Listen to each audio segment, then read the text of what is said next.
अंबाजी भगवान शिव से विलग होकर अपने शरीर को भस्म किया, हिमालय के यहां जाकर के पार्वती जी के रूप में प्रकट हुए, हिमालय पुत्री पार्वती। बाल्यावस्था से ही निरंतर ध्यानस्थ रहना शिव अनुराग में। जब किशोर अवस्था हुई, किसी से कोई संभाषण नहीं करती थी माता जी, हर समय भगवान शिव के ध्यान में निमग्न रहना, कठोर तप करना शुरू कर दिया। जो बिल्व पत्र सूख कर गिर जाते थे, माता जी उसको अपने मुख में रख करके पा लेती, एक बिल्व पत्र। अपर्णा, शरीर सूखने लगा, माता जी का नाम अपर्णा। भारी तपस्या, भगवान शंकर को एकदम बोध हुआ कि सती का जन्म पार्वती के रूप में हिमालय के यहां हो चुका है और वो हमारे लिए कठिन तपस्या कर रही है। तो सप्त ऋषियों को बुलाया और उनसे कहा कि जाओ इनके प्रेम की परीक्षा लो। सप्त ऋषियों, जाओ, हमारी आज्ञा है, पार्वती की प्रेम की परीक्षा लो, यदि पास हो जाए तो उनको तपस्या से निवृत्त करो। बोलो महादेव जी प्राप्त हो जाएंगे, जाओ भवन को चली जाओ, तपस्या की आवश्यकता नहीं। ऋषियों ने जाकर के पार्वती जी को देखा, मानो मूर्तिमान तपस्या विराजमान, अस्थिमात्र हुए रहे शरीर, सूखे पत्ते बिल्व के। मुनि बोले, हिमांचल नंदिनी, इतना कठोर क्या प्राप्त करना चाहती हो? किसकी आराधना कर रही हो? तुम्हारा लक्ष्य क्या है? यदि हम सुनने के अधिकारी हो तो आप कृपा करके बता सकती है। पार्वती जी ने कहा, मन बड़ा समझ चाहता है आपसे ये बताने में, आप लोग कहीं मेरी हंसी ना उड़ा दें जो मेरा लक्ष्य है। मैंने भी बहुत सिखाने की कोशिश की लेकिन मेरा मन नहीं मान रहा, हट पकड़ लिया है, क्योंकि मेरे गुरुदेव ने मुझे जो आकर के बचपन में बता दिया मैं वही हृदय से स्वीकार कर ली। मुनियों, वैसे आप भी हंस दोगे, ऐसा लगता है जैसे हम भारी प्रबल धारा में बालू का बांध बनाना चाहती हैं। कहां भगवान शिव और कहां मैं? मेरे गुरुदेव नारद ने बचपन में आकर के कहा तुम्हारे पति देवाधिदेव महादेव होंगे। बस मैं तब से अपने पति की प्राप्ति की आराधना कर रही हूं।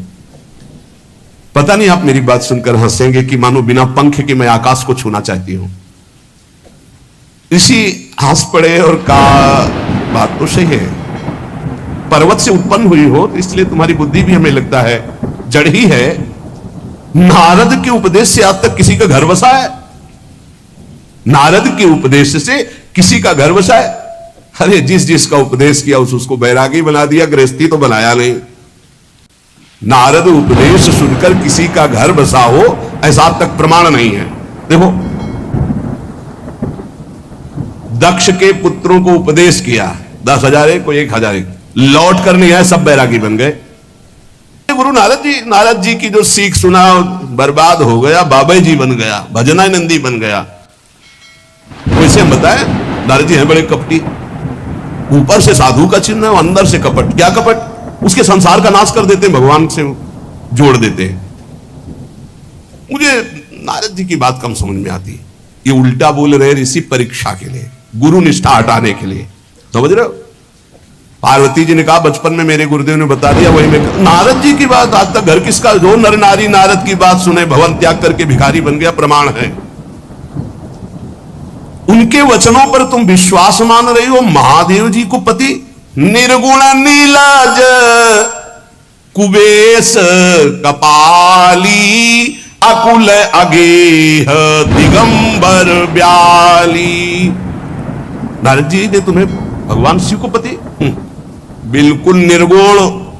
समझो, निर्गुण को बता, दूसरा भी अर्थ होता है और एक अर्थ होता है कि कोई गुण नहीं। नीलाज, नंगे धड़ंगे घूमते कभी कभी, दिगंबर, कोई लज्जा नहीं। कुबेश, भाई सुंदर मुकुट लगाए हो, पोशाक पहने हो, नहीं, चिता की भस्म लगाए, मुंडों की माला पहने, बहुत बहुत बाघंबर डाल लिया, ये कुबेश है। कपाली, मनुष्य के मुंडों की माला। अकुल, आज तक कोई पता नहीं लगा कि किस कुल के हैं महादेव जी, क्योंकि सब कुलों के मूल है, मूल का मूल वही है, उनके मूल कोई है नहीं। आगे एक दीवाल नहीं है, 60,000 योजन का एक बरगद का पेड़ है, उसी के नीचे रहते। 60,000 योजन, 1 योजन 4 कोस, 1 कोस 3 किलोमीटर। कितना बड़ा वटवृक्ष कैलाश में, एक वटवृक्ष जिसके नीचे रहते 60,000 योजन का। 6 ऋतुएं शोभा देती उसी वटवृक्ष के। और कोई घर तो है नहीं महादेव जी के। और आभूषण भूल मत करना, बड़े बड़े विषैले सांपों का आभूषण कोई सोना चांदी नहीं पहनते महादेव जी। हमें लगता है ऐसा दूल्हा के लिए ऐसा तप। नारद जी ने ठग लिया तुम्हें, पागल बना दिया तुम्हें। देवाधिदेव महादेव के सुनो, इन्हीं ने शिक्षा दी थी सती को, ऐसे बौरे पति मिले, आग में जाके शरीर भस्म करना पड़ा। इसलिए हम तुम्हें बता रहे हैं कि बहुत सुंदर दूल्हा हम देख के आए हैं। हम जान गए थे कि तुम तपस्या कर रही हो। हरि का नाम सुना, वैकुंठ में रहते हैं, बहुत सुंदर हरि है। यदि उनका आप वर्ण कर ले तो सुखी हो जाएंगे। वैकुंठ राजधानी, अब आभूषण उनके क्या कहना, पार्षद सही। ऐसे शिव जो चिता की राख लगाते हैं, सांपों की माला पहनते, मुंडों की माला, सांप का जनेऊ, बाघंबर, हमें तो पसंद नहीं आए। और हमारी बात मान लो, ऐसे के पास स्त्रियां टिक नहीं सकती, जिनके घर नहीं, आभूषण नहीं, धन नहीं, कोई भोग सामग्री नहीं, उदासीन, उनको किसी से मतलब नहीं। बहुत सुंदर त्रिभुवनपति, बड़े सुशील, गुणवान, जिनका यश वेद गाते गाते अघाते नहीं है, कोई दोष नहीं, सद्गुणों के समुद्र, लक्ष्मीपति, वैकुंठाधिपति। तुम्हें कुछ नहीं करना, हां बोलो, वो आएंगे, गरुड़ पे बैठाल के ले जाएंगे, तपस्या करने की जरूरत नहीं। पार्वती जी बहुत हंसी, सुनति विहस्य कहा वचन भगवान। अच्छा अच्छा अच्छा, आपने ठीक कहा कि पर्वत से हमारा प्रादुर्भाव हुआ है, इसलिए आपको यह भी पता होगा कि पर्वत बहुत हठीला होता है, जहां डटा है वहीं डटा रह सकता है। सुनो, पर्वत से सोना भी उत्पन्न होता है, जो आग में जलाने पर भी अपना तेज बढ़ाता है, घटाता नहीं। तुम मेरे गुरुदेव के प्रति ऐसा बोले कि वो जिसको उपदेश करते हुए उसका घर उजड़ जाता है, तो बसौ भवन उजरो नहीं डरो, पर नारद बचन न मैं परिहरऊं। अपने गुरुदेव के एक भी शब्द को मैं नहीं काट सकती, चाहे मेरा जीवन रहे या ना रहे। बसन हमारा भवन, हमारा श्रृंगार, हमारा सर्वस्व, ये मिले या ना मिले, पर हमारे महादेव जी मुझे मिले। तुम आभूषणों की, वसन भूषण की बात कर रहे हो, ग्रह की बात कर रहे हो, पद की बात कर रहे हो। गुरु के वचन प्रतीति न जेहि, सपने हूं सुगम ना सुख सीधी तेहि। एक बात तुम्हें बता दूं सप्तऋषियों, जिसे अपने गुरुदेव के वचनों पर विश्वास नहीं, गुरुदेव का भरोसा नहीं, उसे कभी कोई सुख और सिद्धि कदा प्राप्त ही नहीं हो सकती। महादेव ओ गुण भवन विष्णु सकल गुण धाम, जय कर मनोरम जाहि सम ते ही सन काम। आपने बताया कि महादेव में कोई गुण नहीं है और विष्णु समस्त सद्गुणों के धाम है, मैं मानती हूं, लेकिन मेरा मन महादेव जी से रम गया है। हजार बार आकर के, सैकड़ों बार आकर महादेव जी भी कहें कि अपने गुरुदेव के वचन छोड़ दो, तो मैं अपने गुरुदेव के वचनों का त्याग करने वाली नहीं। आप जा सकते हैं, बहुत जगत में कुंवारी कन्याएं और कुंवारे वर हैं, उनका ब्याह करा दीजिए। मेरी तो केवल एक ही बात रहेगी, हर जन्म महादेव जी के लिए। समस्त सप्तऋषियों ने साष्टांग दंडवत की और कहा, जगदंबा आप नित्य शिव की अर्धांगिनी, भगवान शिव ने ही मुझे भेजा था आपकी परीक्षा के लिए, जाओ। भगवान शिव सब जान रहे हैं, ब्याह पक्का, अब आपको तप करने की जरूरत नहीं है। करके सप्तऋषि गए, हिमांचल से कहा सादर अपनी कन्या को लिवा लाओ और ब्याह की तैयारियां शुरू करो। महादेव जी ब्याह के लिए पहले से ही राजी हैं और समस्त देवता ब्रह्मा जी आदि उनके पास जा रहे हैं प्रार्थना करने के लिए। इधर जब पार्वती जी को लेकर हिमालय अपने घर पे आते हैं, तब भगवान विष्णु, समस्त देवता, ब्रह्मा जी कैलाश पहुंचे, जहां भगवान शिव विराजमान थे। सबने स्तवन किया और कहा, प्रभु बहुत दिन से एक लालसा है। भगवान विष्णु, ब्रह्मा जी, समस्त देवताओं ने कहा, प्रभु हम सबके मन में एक उत्साह है, आप दूल्हा हो, हम सब बराती हो, आपका विवाह देखना चाहते हैं। प्रभु ये उत्सव देख ले तो हमारा जीवन सार्थक हो गया, आप हां बोलो। कामदेव के मद को चूर करने वाले आपको दूल्हा रूप में देखना चाहते हैं हम सब। स्वामी का स्वभाव होता है सेवक को सुख देना। पार्वती जी ने अपार तप किया है आपके लिए, आप उनको अंगीकार कीजिए। भगवान विष्णु, ब्रह्मा जी की प्रार्थना सुन करके भगवान शिव जी ने कहा, तथास्तु, ठीक है, ब्याह पक्का।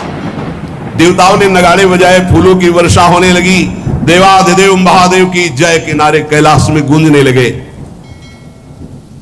सप्तऋषि भगवान शिव के पास आए, कहा, प्रभु बड़ी अनन्य है पार्वती जी आपकी, अखंड प्रेम है, हमने बड़ा छल करके उपदेश किया, लेकिन उन्होंने कहा कि मैं नारद जी का उपदेश नहीं त्याग सकती, करोड़ों जन्म लूंगी और हर जन्म महादेव जी के लिए। भगवान शिव जी की आंतरिक वृत्ति जो पार्वती जी की प्रीति की है उसे कोई नहीं जानता। बहुत विरह में रहे, ऐसा न समझे कि देवाधिदेव महादेव जी परम उदासीन है, नहीं। सती जी के वियोग में बड़ी विचित्र दशा महादेव जी की हुई थी। सप्तऋषि फिर गए पार्वती जी के पास और कहा भी बीच में घटना घट गई, कामदेव गया था महादेव जी की समाधि को भंग किया तो महादेव जी ने कामदेव को भस्म कर दिया, तो ब्याह का मतलब क्या रह गया। भवानी ने कहा तो तुम क्या अभी तक भगवान शिव को काम युक्त देखते थे क्या? क्या तुम समझते हो तुम्हारे जान काम अब ज्यादा, अरे अब लग शंभु है सभी कारा, तुम्हारी नजर में अभी तक भगवान भिखारी थे और अब काम को भस्म किया है। अरे हमने भगवान शिव की आराधना की, हमारे जानी सदा शिव जोगी, अज अनवद्य अकामो अभोगी। मैंने तो शिव को सदा ही योग संपन्न ब्रह्मबोध देखा है। वचन और कर्म से, मन से मैंने यदि भगवान शिव को अपना स्वामी माना है, योगी, अजन्मा, अनिंद्य, काम रहित, भोगहीन, तो निश्चित मुझे प्राप्त होंगे। भगवान शिव के पास फिर सप्तऋषि गए, बोले प्रभु गजब की निष्ठा है, केवल आपके प्रति प्रेम है। ब्रह्मा जी ने लगन रची, सप्तऋषियों को बुलाया और कहा ब्याह दोनों तरफ, ये लड़की पक्ष की लगन, ये वर पक्ष की लगन। ब्याह तय हो गया, दिन नक्षत्र घड़ी, नगाड़े बजने लगे, देवताओं के लिए सुमन वृष्टि हुई। ब्रह्मा जी ने सबको बुलाया, हिमालय ने सबको निमंत्रण दिया, बड़े बड़े पर्वत भेंट लेके आ रहे हैं, बड़े बड़े रसनिधि समुद्र भेंट लेकर के आ रहे हैं। वहां भोजन पान के लिए हिमालय के पास कोई कमी थोड़ी थी, रस की नदियां बह रही थी, विविध प्रकार के रस, विविध प्रकार के फल, विविध प्रकार के भोग वहां सब व्यवस्थित किए जा रहे हैं। ब्रह्मा जी ने कहा देखो सबसे पहले नारायण की समाज रहेगी, दूल्हे की नहीं रहेगी, नहीं तो गाली ही पड़ेगा। हिमालय के यहां प्रवेश पाने के लिए बरातियों में सबसे पहले नारायण, फिर देवराज इंद्र का परिकर, वायु देवता, अग्नि देवता, सबसे पीछे दूल्हा की बारात। दूल्हे की तैयारी हो रही भाई, चिता की भस्म, चिता की भस्म, जिसे पाउडर ले गए, पहले चिता की भस्म लगाएंगे। अब जटाएं बांधी गई, जटा ऐसे त्रिभुवन को विनाश जब करना होता, जटा खोलकर जब तांडव करते तो कोई नहीं बचता। जटाकटा संभ्रमम भ्रमण निलंप निर्झरी, बिलोलवी चिवल्लरी, विराजमान मूर्धनि, धगत धगत धगत जो ललाट पट्ट पावके। तीसरा नेत्र मानव विश्व का विनाश करने के लिए उसे पटबंद किए हुए विशाल जटाएं। जटा का तो मुकुट सवारा गया, अब जटा बंधे का ऐसे सांप, ये मुकुट सांप, और कुंडल करिया और भूरी भी थी। हाँ सोने चांदी के लिए डंक मार दे तो बेहोश हो जाओ ऐसे। पहिरे ब्याला, बाजूबंद छोटे फड़ वाले, है कोई पनिहा, कोई दुमहा ऐसे, और ऐसे जनेऊ वासुकी नाग, गले के माला भगवान का विभूत, ऐसा स्वरूप है। और शेर की छाल नीचे, शशि ललाट, द्वितीय का चंद्रमा, शशि ललाट, ये मुकुट द्वितीय का चंद्रमा, सुंदर सिर गंगा, भगवती गंगा, फव्वारे ले उठते जटा के बीच से गंगा जी, नयन तीन, माथे वाला बंद है, दो खुले हैं, उपवीत भुजंगा, जनेऊ वासुकी नाग, गरल कंठ, नीलकंठ विष यहां रोके हुए, और मुंडों की माला, हाथ में त्रिशूल, डमरू बंधा हुआ, नंद के स्वर पे सवार। बोले ऐसे दूल्हा के लिए दुल्हन तो त्रिभुवन में नहीं मिलेगी, ऐसा दुल्हन दुल्हन का मिलेगा। अच्छा दूल्हा सज गया, ब्रह्मा जी ने देखा, बोले महाराज आगे आपकी सवारी। नारायण भगवान उनके चतुर्भुज पार्षद, शोभा सुगंध सौरभ, आगे गरुड़ पे सवार, पीछे हंस पे सवार ब्रह्मा जी अपना परिकर, देवराज इंद्र, भगवान विष्णु जी दूल्हे की तरफ देखे, बोले महाराज विष्णु कहा अस बिहस तब बोल सकल दिशराज, बिलग बिलग होई चलो सब निज निज सहित समाज। कोई भी दूल्हे के पास मत फटको, पीछे रहने दो, सब अलग अलग समाज चलो, नहीं पानी नहीं मिलेगा हिमालय के अगर आगे ये हुई।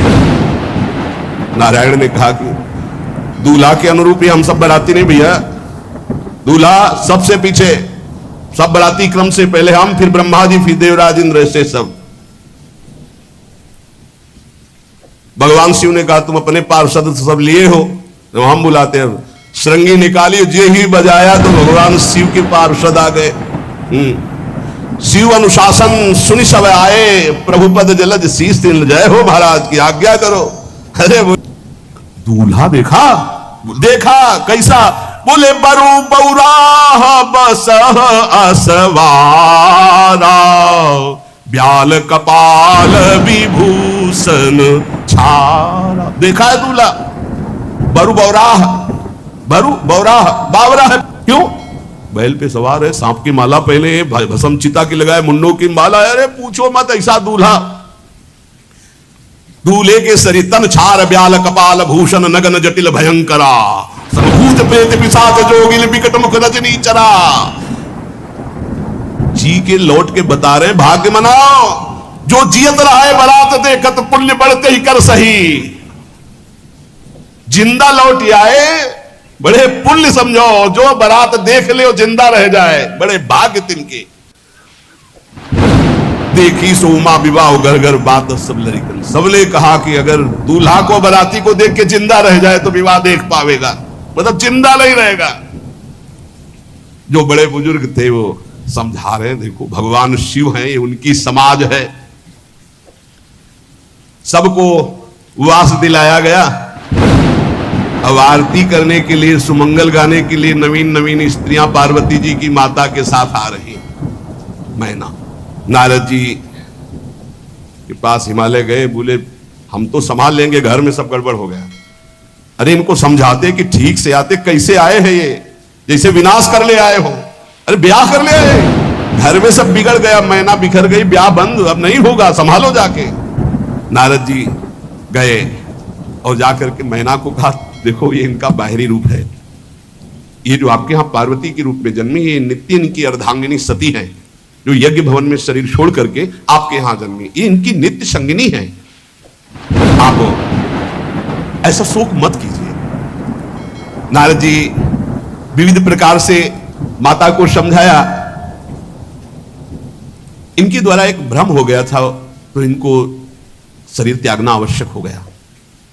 जब भगवान श्री राम सिया जी के लिए हे खग हे मृग हे मधुकर देखी सीता मृग लेनी ऐसा पुकार है, भगवान शिव ने प्रणाम किया और सती जी के मन में संशय हुआ। सती जी ने सीता वेश धारण किया। जब भगवान शिव ने जाना तो उसी समय त्याग कर दिया था कि अर्धांगिनी रूप में अब कभी स्वीकार नहीं कर, क्योंकि पूज्य माता का रूप आपने धारण किया। तो मूल बात यह थी, इसीलिए योगाग्नि में जाकर शरीर को भस्म कर दिया और आपके यहाँ पार्वती जी के रूप में जन्मी है। जब नारद जी ने बताया, आप बिल्कुल धैर्य रखिए, भगवान शिव का वैभव आपने देखा नहीं, ये इनका बाहरी रूप है। समझाया मैना को, तसल्ली की। बोले अभी दूल्हा रूप आपको दिखाते हैं, आप चुप रहिए। नव किशोर अवस्था, हाथ में दर्पण, वो सुंदर रूप भगवान शिव का, एक एक कदम बारात में जो देखे सुमोई। मैना ने कहा हो भाग्य, ऐसे दूल्हा। बोले वही हैं जो नंदी पे सवार थे, इनके स्वरूप को जानना बड़ा कठिन है। अब जो सुंदर जीवनार हुई बरातियों के साथ भगवान शंकर की बड़े मधुर गीत गाए जा रहे हैं। मुनियों ने फिर हिमवान को लगन पत्रिका सुनाई। विवाह का ठीक समय देख करके समस्त देवता और वेद स्वयं मूर्तिमान होकर वेद उच्चारण कर रहे हैं। भगवान शिव का पाणी ग्रहण संस्कार हो रहा है।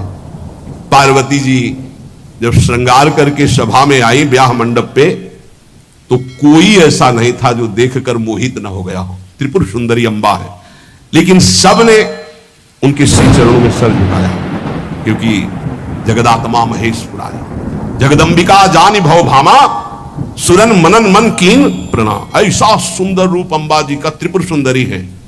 जब वो दुल्हन रूप में पधारी, कोई भी ऐसा नहीं था जो एक बार देखकर मोहित न हो, पर सब श्री चरणों में क्योंकि जगदम्बिका है भगवान शिव की आद्याशक्ति। इस समय पाणी ग्रहण भगवान देवादिदेव महादेव रंबा पार्वती का हुआ। समस्त देवता मुनिगण वेद मंत्रोच्चारण करते हुए जय हो जय हो जय हो, विविध बाजे बज रहे, पुष्पों की वर्षा हो रही। हर गिरिजा कर भयउ बिबाहु, सकल भुवन भरी रहा उछाहु। भगवान शिव और पार्वती जी का विवाह संपन्न हुआ। बहुत कुछ श्री चरणों में भेंट रख करके हिमांचल ने प्रार्थना की, प्रभु आप तो कृपा के समुद्र हैं, अगर मेरी पुत्री से कभी कोई गलती हो तो क्षमा करना। नाथ मामम प्रांशम ग्रह किंकरी करेहु, क्षमेउ सकल अपराध वही प्रसन्न वरदेव। हे शिव आपसे एक ही प्रार्थना है, मेरी पुत्री अबोध है, कभी कोई गलती कर दे तो हे नाथ मैं क्षमा चाहता हूं, मेरी पुत्री से कभी आप रुष्ट मत होना। बहुत प्रकार से भगवान शिव ने उनको आशीष दिया, ढांढस बंधाया। फिर भगवान शिव और उमा आनंद पूर्वक कैलाश पधारे। चरित सिंधु गिरजा रमन, वेद न पावहि पारु, बरने तुलसी दास किमि अतिमति मंद गवा। कह रहे भगवान शिव की महिमा को तो वेद नहीं पार पा सकते। गोस्वामी तुलसीदास जी कह रहे मैं भला उस महिमा को कैसे गा सकता हूं, मैं तो गवार बुद्धि का हूं। भगवान शिव और माता पार्वती जी आज भी कैलाश में विराजमान है। हर गिरजा विहार नित नयऊ, यह विधि विपुल काल चली गयो। भगवान शिव और पार्वती का जो मंगल में विवाह सुनेगा, भगवान के चरणों में प्रीति, समस्त पापों का नाश होकर हृदय की निर्मलता, हरिहर में प्रीति निश्चित प्राप्त होती है। क्योंकि ये परम वैष्णवाचार, परम बोध संपन्न जगत गुरु भगवान शिव की लीला हृदय के अहंकार को मिटाती है। ये अहंकार के अधिष्ठात्र देवता है भगवान शिव, और जब तक अहंकार रहता है तो हरि के चरणों में या प्रियाजू के चरणों में प्रीति नहीं होती। सुनहु राम कर सहज स्वभाव, जन अभिमान न राखे काहू। तो भगवान शिव जिस पर कृपा करते